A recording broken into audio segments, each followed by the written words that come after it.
Hello বন্ধুরা, আসসালামু আলাইকুম। স্বাগত জানাচ্ছি আমার নতুন আরও একটি ভিডিওতে। আজকে আমি আপনাদেরকে এই ভিডিওর মাধ্যমে দেখাবো বাংলাদেশের সবচেয়ে সুন্দর এবং ঐতিহাসিক সেরা 10টি রেলওয়ে স্টেশন। যে স্টেশনগুলো শুধু যাত্রার জন্য নয়, সময়, ইতিহাস এবং কিছু মানুষের স্মৃতির অংশ হয়ে রয়েছে। প্রতিটি রেলওয়ে স্টেশনের রয়েছে আলাদা গল্প, আলাদা সৌন্দর্য।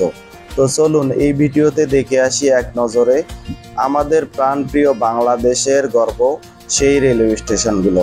তো আমার পুরো ভিডিওটির সাথেই থাকুন।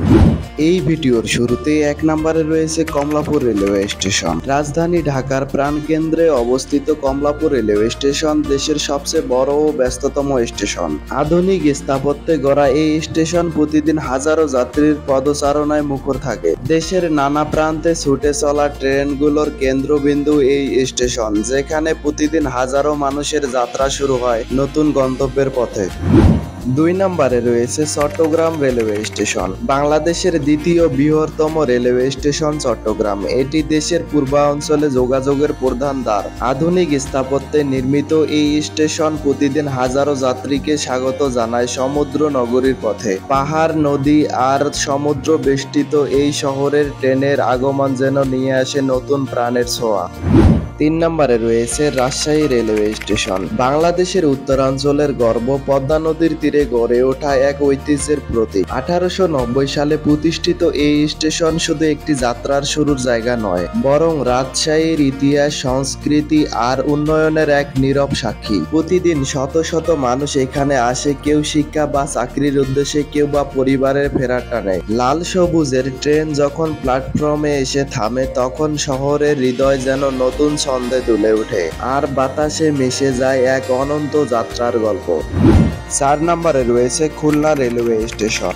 এটি দক্ষিণবঙ্গের অন্যতম গুরুত্বপূর্ণ স্টেশন, যেখানে প্রতিদিন বহু ট্রেন আসা যাওয়া করে। বিশাল প্ল্যাটফর্ম এবং ব্যস্ত পরিবেশের মধ্যেও স্টেশনটি দেখায় শৃঙ্খলাপূর্ণ নিয়ম এবং আধুনিকতার ছোঁয়া। যাত্রীরা এখানে অপেক্ষা করে, ট্রেনগুলি এসে ছেড়ে যায়, আর চারপাশের দৃশ্যের সঙ্গে মিলিয়ে খুলনা রেলওয়ে স্টেশন শহরের জীবনের এক গুরুত্বপূর্ণ চিত্র তুলে ধরে। 5 নম্বরে রয়েছে Sylhet railway station. Sylhet railway station উত্তরের অন্যতম গুরুত্বপূর্ণ স্টেশন, যা ব্রিটিশ আমলে 1928 সালে স্থাপিত হয়। এখান থেকে সিলেট ও দেশের অন্যান্য প্রধান শহরের সঙ্গে ট্রেন যোগাযোগ শুরু হয়। প্রতিদিন বহু যাত্রী এখানে আসা যাওয়া করে, আর প্ল্যাটফর্মে ট্রেনের আওয়াজ ও মানুষের ব্যস্ততা মিলিয়ে তৈরি হয় এক জীবন্ত চিত্র।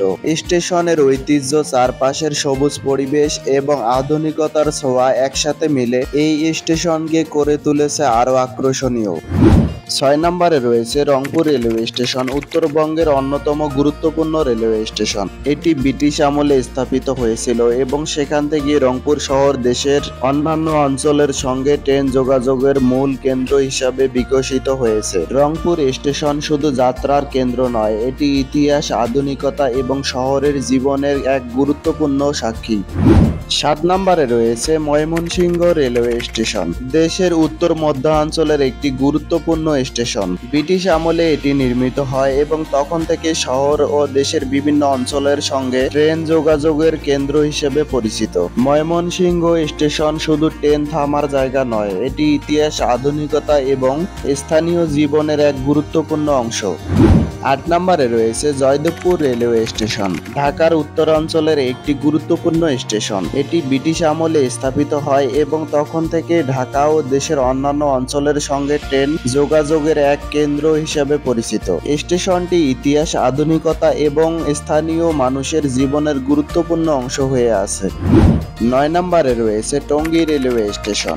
ঢাকার উত্তরের একটি ঐতিহাসিক কেন্দ্র। ব্রিটিশ আমলে নির্মিত এই স্টেশনটি শহরের সঙ্গে দেশের উত্তরাঞ্চলের ট্রেন যোগাযোগকে সহজ করেছে। বিশাল প্ল্যাটফর্ম, চলাচলরত ট্রেন এবং মানুষের ব্যস্ততা মিলে এখানে দেখা যায় জীবনের ছন্দ, ইতিহাস, ঐতিহ্য এবং শহরের সৌন্দর্য টঙ্গী স্টেশনকে করেছে আরো আকর্ষণীয়।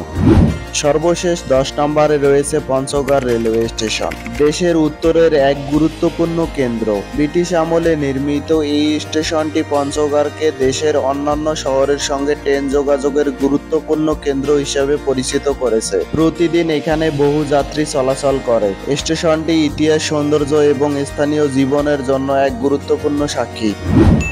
তো এই ছিল এই ভিডিওটি ভালো লাগলে অবশ্যই সাপোর্ট করবেন।